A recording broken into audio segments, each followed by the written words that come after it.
Apat na hinihinalang sangkot sa iligal na droga ang naaresto sa isang matagumpay na bypass operation ng Iloilo City Police Office kung saan nakumpiska ang mahigit 700,000 pisong halaga ng hinihinalang shabu. Magbabalita dyan si Patrolwoman Andrea Dominic de Palubos.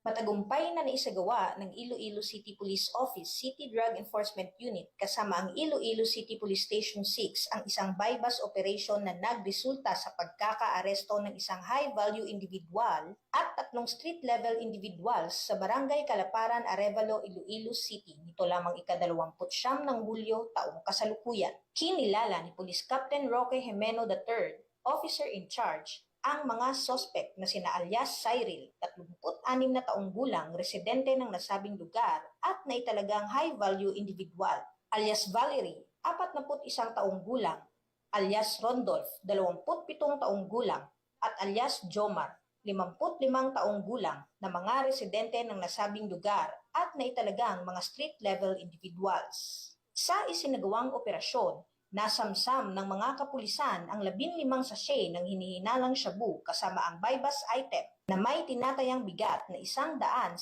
gramo at may standard drug price na 748,000 piso. Kasalukuyang nasa kustudiya na ng pulisya ang mga naarestong sospek para sa tamang disposisyon at haharap sa kasong paglabag sa RA 9165 o ang Comprehensive Dangerous Drugs Act of 2002.